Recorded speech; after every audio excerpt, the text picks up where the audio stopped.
आज की क्लास में हम लोग रिवीजन करने वाले हैं नरेशन का ओवरऑल यानी 5 सेंटेंस का रिवीजन करेंगे। ओके, अब यहाँ पर देखिए, यहाँ पर नरेशन मीन्स होता है प्रोसेस ऑफ नरेटिंग समथिंग, यानी कि कुछ कहने की प्रक्रिया।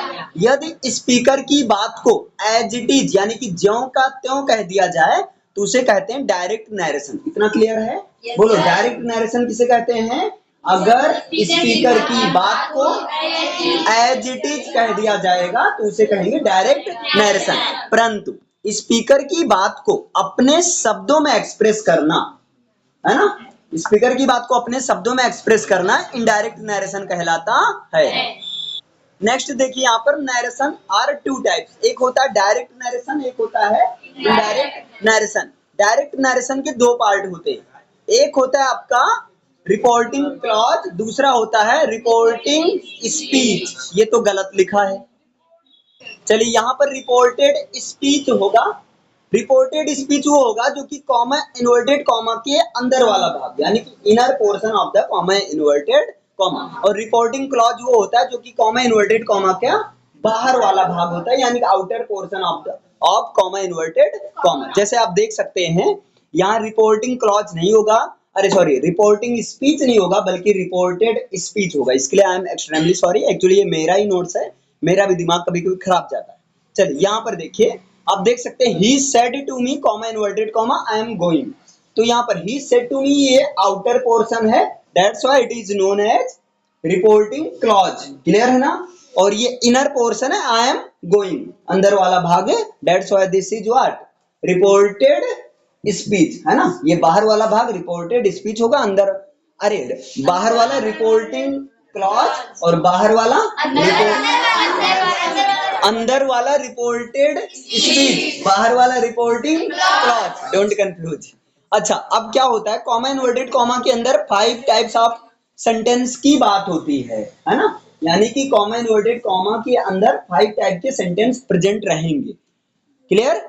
और जैसे फर्स्ट सेंटेंस जो आपका रहेगा वो होगा assertive sentence, that's also known as declarative sentence. Are two types, one is affirmative and second is negative. Clear है? यानी कि पहला 5 टाइप का सेंटेंस होगा, फर्स्ट सेंटेंस होगा असर्टिव सेंटेंस, जिसको क्या बोलेंगे, जिसको क्या बोलेंगे, डिक्लेरेटिव सेंटेंस भी बोलेंगे, जो कि दो प्रकार का होगा, या तो अफर्मेटिव मीन सिंपल या तो नेगेटिव यानी कि नेगेटिव। क्लियर है ना? अच्छा, ये करें, इन्हीं 5 टाइप के सेंटेंस के अनुसार, इन्हीं according to 5 type of sentences we have to change in the indirect narration.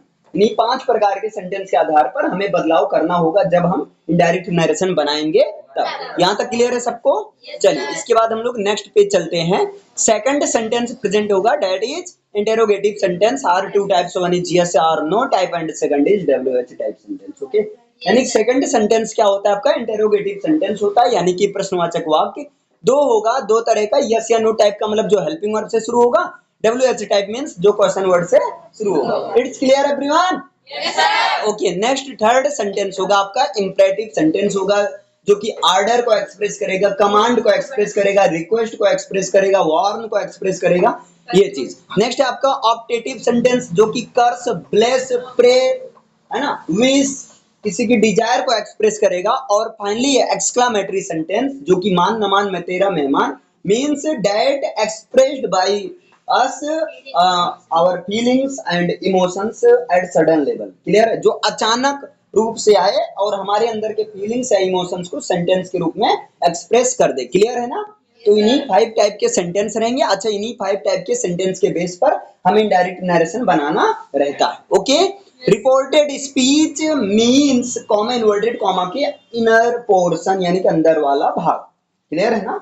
Reported speech का मतलब कॉमा इन्वर्टेड कॉमा के अंदर वाला भाग। तो रिपोर्टेड स्पीच के सब्जेक्ट के रूप में आए हुए first person of personal pronoun को हम सब्जेक्ट के अनुसार चेंज करते हैं, और वो कौन से सब्जेक्ट के अनुसार, तो रिपोर्टिंग क्लॉज के यानी बाहर वाले सब्जेक्ट के अनुसार। ये क्लियर हो पा रहा है ना सबको? ओके, यहाँ पर देखिए, सेकंड पर्सन का जो प्रोनाउन होगा उसको ऑब्जेक्ट के अनुसार चेंज करेंगे, और कौन सा ऑब्जेक्ट, रिपोर्टिंग क्लॉज के यानी बाहर वाले ऑब्जेक्ट के अनुसार। Third person of personal pronoun can't be change. Clear है? Third person personal pronoun includes like he, she, it, they. Clear है? यानी कि थर्ड पर्सन के पर्सनल प्रोनाउन में जिसके बारे में बात होगी, जैसे ही, सी, इट, दे हो गया, उसे चेंज नहीं करेंगे। सेकंड पर्सन के पर्सनल प्रोनाउन जैसे यू को हम ऑब्जेक्ट के अनुसार चेंज करेंगे, और फर्स्ट पर्सन के पर्सनल प्रोनाउन आई, बी से रिलेटेड को हम सब्जेक्ट के अनुसार चेंज करेंगे। इसका कोड क्या हम लोगों ने बनाया है? सन, SON 1 2 3। क्लियर है? आगे यहाँ देखिए, ये यहाँ पर लिखा भी गया है, यहाँ बकायदा लिख भी दिया गया है। देखिए सन यानी कि फर्स्ट पर्सन में आई, बी से रिलेटेड सब्जेक्ट के अनुसार, सेकंड पर्सन में यू से रिलेटेड यानी कि ऑब्जेक्ट के अनुसार, थर्ड पर्सन यानी कि ही, सी, इट, वन नेम, इसको नो चेंज मतलब नहीं चेंज करना है। बोलो क्लियर है यहाँ तक? अब एग्जांपल आप देख सकते हैं, ही सेड टू हर, उसने उसे कहा I go to school. Clear है? तो अभी देखिए यहाँ पर I go to school, actually this sentence present in the assertive sentence means affirmative form. Clear है? अफर्मेटिव सेंटेंस में, तो अफर्मेटिव सेंटेंस में रहता है रूल क्या है? सेड टू को चेंज करना है, टोल्ड में चेंज करना है। ओके, फर्स्ट चेंज यहाँ पर हो गया, ही टोल्ड हर। फिर यहाँ पर क्या लगता है? कॉमा इन्वर्टेड कॉमा को हटाकर डैट लगता है। ये पूरा बताया जाएगा, एक बार बता दिया गया, इस बार तो भाई रिवीजन करवाया जा रहा है। क्लियर है ना? तो डैट हो गया। अब आई क्या है? फर्स्ट पर्सन का पर्सनल प्रोनाउन है। बताइए फर्स्ट पर्सन का पर्सनल प्रोनाउन किसके अनुसार चेंज होता है? सब्जेक्ट। वेरी गुड, सब्जेक्ट के अनुसार। बाहर वाला सब्जेक्ट कौन है? ही। तो ही के अनुसार क्या हो जाएगा? ही। और यहाँ गो है, वर्ब की फर्स्ट फॉर्म है, किस में जाएगा? वर्ब की सेकंड फॉर्म में। I mean present indefinite tense we have to change into past indefinite tense। Present indefinite tense को किस में चेंज करना है? पास्ट इंडेफिनिट टेंस में। तो गो क्या हो जाएगा? वेंट। तो ही वेंट टू स्कूल, ये बन गया आपका इनडायरेक्ट नरेशन। क्लियर है ना? यहाँ पर आपने देखा, इसी तरह अगर सेकंड पर्सन का आया रहेगा तो भाई किसके अनुसार? ऑब्जेक्ट के अनुसार। थर्ड पर्सन का होगा तो चेंज ही नहीं करेंगे। अब नेक्स्ट देखिए, रिपोर्टेड स्पीच के सेंटेंस में यदि कोई फैक्ट या ट्रूथ हो तो उसका टेंस चेंज नहीं करते हैं। Means if the main statement that is present double inverted comma in the middle of the double inverted comma, if that is fact or truth then we have don't change। Clear है? of the tense मतलब जो comma inverted comma के अंदर वाला portion होगा, समझ पा रहे हैं ना? जो कॉमा इन्वर्टेड कॉमा के अंदर वाला पोर्शन होगा, अगर वो किसी फैक्ट या ट्रूथ में है then we don't need to change the tense. तब हमें टेंस चेंज करने की कोई जरूरत नहीं है। क्लियर है? परंतु but if reporting clause present is either in present tense और फ्यूचर टेंस, अगर reporting clause means you know the outer portion of comma double inverted comma, मतलब रिपोर्टिंग क्लॉज वो होगा जो कि कॉमा इन्वर्टेड कॉमा के बाहर रहता है, दैट इज रिपोर्टिंग क्लॉज। अगर बाहर वाला पोर्शन प्रेजेंट टेंस या फ्यूचर टेंस में हो तब वहां पर हमें टेंस का चेंज नहीं करना है। क्लियर है? दो केस में हमें टेंस को चेंज नहीं करना। पहला केस कहाँ है? अगर अंदर वाला फैक्ट या ट्रूथ में, फैक्ट लाइक हिस्टोरिकल फैक्ट, ऐतिहासिक फैक्ट, साइंटिफिक फैक्ट, वैज्ञानिक तथ्य, या जो है मैथमेटिकल फैक्ट यानी कि गणितीय तथ्य, प्रोवर्ब यानी मुहावरे वगैरह हो। क्लियर है ना? तब नहीं टेंस चेंज करना। और अगर बाहर वाला पोर्शन प्रेजेंट टेंस या फ्यूचर टेंस में हो तब अंदर वाला टेंस चेंज नहीं करना। बोलो दो चीज क्लियर हो पा रहा है ना सबको? जिनकी पहली क्लास या दूसरी क्लास है सबको क्लियर हो पा रहा है? ओके, चलिए नेक्स्ट चलते हैं। अब यहाँ पर देखिए, एक मिनट भाई, आप यहाँ पर देख सकते हैं ये जो कटा फटा था, अब यहाँ बढ़िया देखो आया है। यदि रिपोर्टिंग क्लॉज प्रेजेंट या फ्यूचर टेंस में हो तो भी रिपोर्टेड स्पीच का टेंस चेंज नहीं करते हैं। क्लियर है? Means on for two condition we don't need to change, one is factual truth or fact and second is outer portion should be in present or future tense। मतलब दो condition में tense change नहीं होता है, एक जब अंदर वाला भाग किसी कोई तथ्य हो, कोई सत्य हो, है ना, तब, और दूसरा जब बाहर वाला भाग प्रेजेंट या फ्यूचर में हो तब। क्लियर है? ये रिवीजन क्लास थोड़ा स्पीड में तो रहेगी। रिवीजन का मतलब ही होता है आपने एक बार पढ़ा है, अब आप सारी हनुमान जी की शक्ति रिवाइज करनी, बाकी उड़ना तो पता, इसी तक पता लगाना है, तुमको ही लगाना है बस। अभी जान तो जाओ उड़ने की शक्ति पहचान तो। अच्छा चलिए, अब नेक्स्ट यहाँ पर देखिए, Ram said to me the earth revolves around the sun. तो देखिए अंदर की बात क्या आ गई? पृथ्वी सूर्य के चारों चक्कर लगाती है। अरे गजब, लगाती थी, लगाती है, लगाती रहेगी। ये तो सर्वदा सत्य रहने वाली बात है। This is for ever truth, this is forever truth, so that's why we don't need the change of the tense of this portion. Clear है ना? मतलब सिंपल से समझो, राम सेड टू मी। अच्छा, सेड टू किस में जाएगा? टोल्ड में जाएगा, क्योंकि असर्टिव सेंटेंस है, बढ़िया है। लेकिन अंदर वाला पोर्शन किस में है? फैक्ट है, ट्रूथ है। इसका मतलब हमें टेंस चेंज नहीं करना है, बाकी सारी कलाकारी करनी तो करते हैं ना, कौन रोका है? तो क्या हो जाएगा? सेड टू टोल्ड में जाए तो क्या होगा? राम टोल्ड मी, और यहाँ डेट लगता है असर्टिव सेंटेंस के केस में, that the earth revolves around the sun. अगर ये फैक्ट नहीं होता तो रिवॉल्व्स नहीं बल्कि रिवॉल्व्ड कर देते, बट यहाँ पर रिवॉल्व से ही करेंगे। बोलो क्लियर हो रहा है? बढ़िया, अच्छे से आगे देखिए। यहाँ पर नेक्स्ट यहाँ पर है, he will say to you Shiva have eaten the food। अब यहाँ देखिए बाहर वाला पोर्शन किसमें मिल गया? बिल से।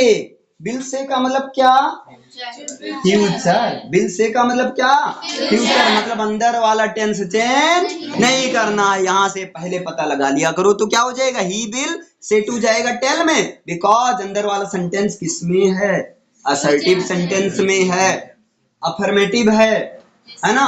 तो क्या हो जाएगा? He will tell you that Shiva have eaten the food. Tense में चेंज हुआ? नहीं हुआ। क्यों नहीं हुआ?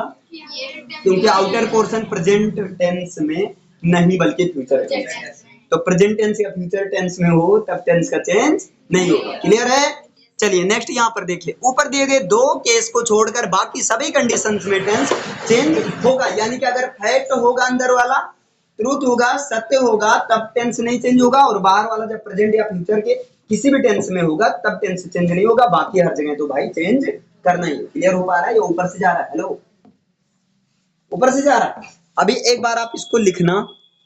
अब यहाँ पर देखिए टेंस का चेंज कैसे होता है। तो all present tense into all past tense, यानी कि present independent tense past independent tense में present continuous tense, past continuous tense present perfect tense, past perfect tense present perfect continuous tense, past perfect continuous tense में change होगा। और इसी तरह भाई past independent tense change होता है past perfect tense में, पास्ट कंटीन्यूअस टेंस चेंज होता है पास्ट परफेक्ट कंटीन्यूअस टेंस में। पूरी कहानी के साथ बताया गया था। इतना क्लियर है? और यहाँ पर भाई फिर बिल को चेंज करना है वुड में, शैल को चेंज करना है शुड में, मे को चेंज करना है माइट में, और कैन को चेंज करना है कुड में। बोलो इतना क्लियर है ना? Very good. ओके, चलिए नेक्स्ट चलते। ऐसे जोश में रहो, पूरा एकदम मास्टर बना देंगे। यहाँ पर देखिए फर्स्ट फॉर्म या फर्स्ट फॉर्म में ऐसे मीन प्रेजेंट इंडिपेंडेंस की पहचान है इंग्लिश वाला। Clear? Identification of English, identification in English of the present independence, that is either first form or first form with S or S. Clear है? मतलब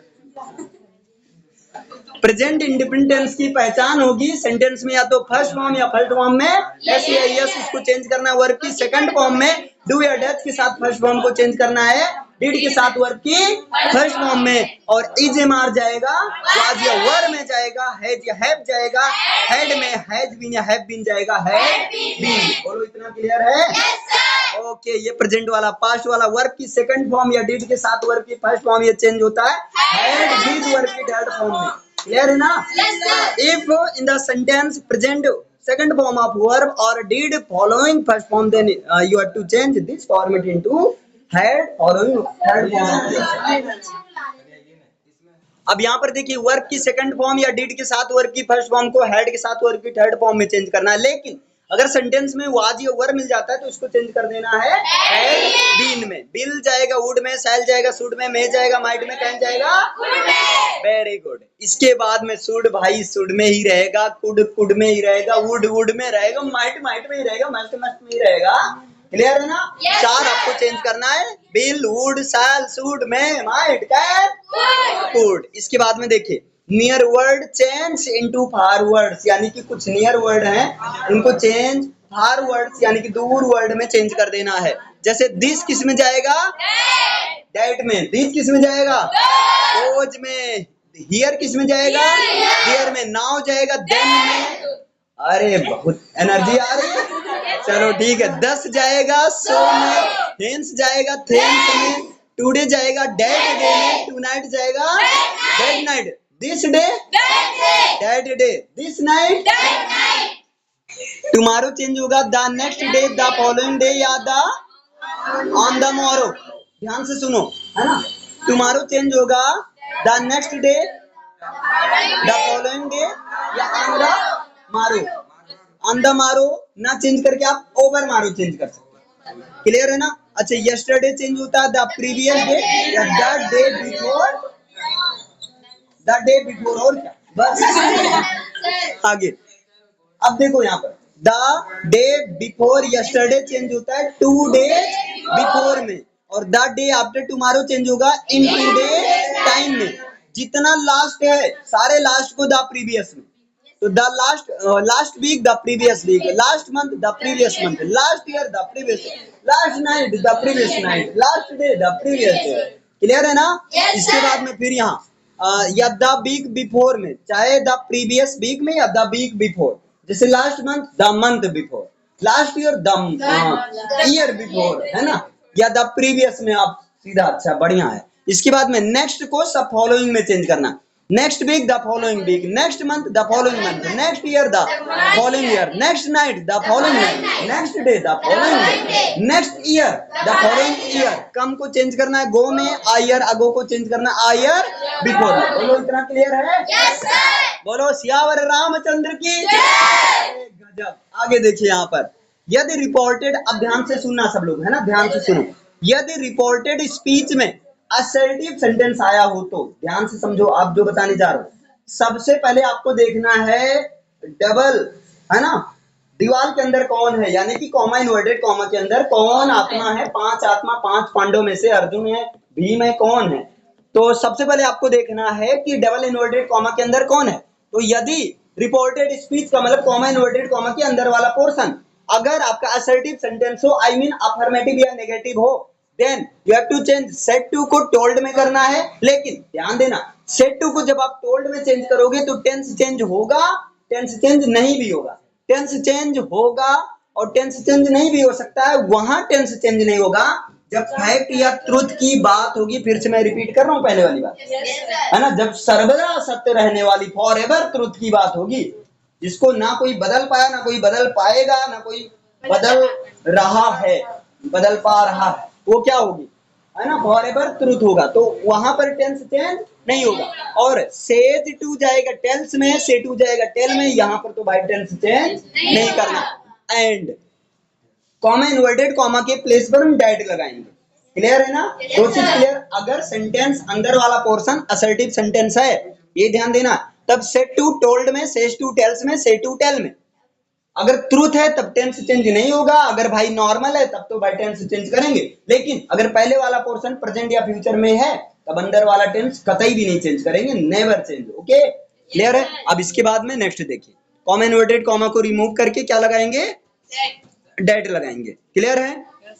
अब एग्जांपल आप लोग कर सकते हो, रिवीजन क्लास है, रिवीजन के पर्पस से ये नोट्स बना है। आगे देखिए, यदि रिपोर्टेड स्पीच का, लेकिन अब मान लो अगर अंदर इंटेरोगेटिव सेंटेंस हो तो इंटेरोगेटिव सेंटेंस दो रूप में रहेगा, या तो हेल्पिंग वर्ब से शुरू होगा या तो क्वेश्चन वर्ड से शुरू होगा, या तो हेल्पिंग वर्ब से शुरू होगा या तो क्वेश्चन वर्ड से शुरू होगा। इस केस में सेड या सेड टू को चेंज करना, आस्क्ड में सेज टू या सेज को चेंज करना, आस्क्ड में से टू या से टू को, से टू या से को चेंज करना आस्क में। लेकिन अगर, है ना, अगर हेल्पिंग वर्ब से शुरू है तो वहां पर हेल्पिंग वर्ब के प्लेस पर लगाना इफ या वेदर। उसके आगे वाला कार्यक्रम सवाओ, I mean simple sentence, subject plus helping verb plus main verb plus object other, है ना? लेकिन अगर क्वेश्चन वर्ड से शुरू है तो सेम क्वेश्चन वर्ड लिखना है, उसके आगे सवाओ, I mean subject plus helping verb plus verb plus other object, simple sentence के फॉर्मेट में बनाना है। क्लियर है ना? मान लो, है ना, अंदर वाला सेंटेंस इंपरेटिव में ना हो, अंदर वाला सेंटेंस इंटेरोगेटिव या असर्टिव में ना हो, बल्कि इंपरेटिव सेंटेंस, अंदर वाला सेंटेंस किस में हो, इंपरेटिव में हो, तो उस केस में सेड या सेड टू को अकॉर्डिंग टू सेंस, सेंस के अनुसार, ऑर्डर्ड में, एडवाइस्ड में, वार्नड में, रिक्वेस्टेड में, परपोज्ड टू या सजेस्टेड टू में देख लेना कौन सा सेंस आ रहा है। अगर ऑर्डर वाला तो सेड को ऑर्डर्ड में, एडवाइस वाला तो सेड को एडवाइस्ड में, वार्न वाला तो सेड को वार्नड में, प्लीज काइंडली रिक्वेस्ट करके आ रहा है तो रिक्वेस्टेड में। अगर वहां प्रपोजल वाला चलो चाय पीते हैं है ना, कोई प्रस्ताव रख रहा है तो वहां प्रपोज टू या सजेस्टेड टू में करना, क्लियर है ना। और भाई कॉमा इन्वर्टेड कॉमा की जगह क्या लगाना है, टू। और एक स्पेशल यूज है लेट्स या लेट अस को डेट बी या डेट दे शुड में चेंज करना है, ये स्पेशल है। लेट्स या लेट अस के केस में सेड को प्रपोज टू या सजेस्टेड टू, और आगे वाला पोर्शन डेट बी या डेट दे शुड में चेंज करना है, क्लियर है इतना।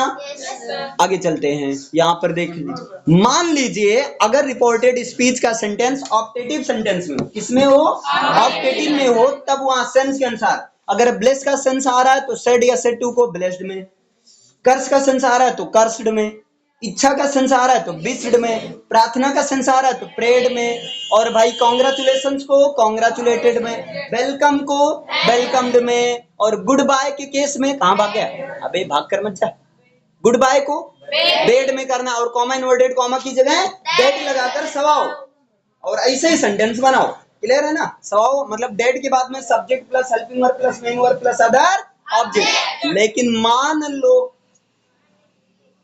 है ना, कॉमा इन्वर्टेड कॉमा के अंदर वाला सेंटेंस आपका एक्सक्लेमेटरी सेंटेंस में हो, अभी कल पढ़े थे, तब क्या होगा, सेड या सेड टू को एक्सक्लेम्ड विद जॉय, है ना, जैसे हुर्रे आया है, या एक्सक्लेम्ड विद सॉरो, या एक्सक्लेम्ड विद सरप्राइज, या एक स्पेशल केस था ब्रेव या बेल्डन के केस में अप्लाउडेड प्लस ऑब्जेक्ट, इसके बाद में सेइंग डेट, इसके बाद में सेइंग, और यहाँ कॉमा इन्वर्टेड कॉमा की जगह क्या लगाएंगे, डेट लगाएंगे, क्लियर है। इस तरह से आपका बेसिक लेवल का पूरा हो गया रिवीजन, समझ में आया।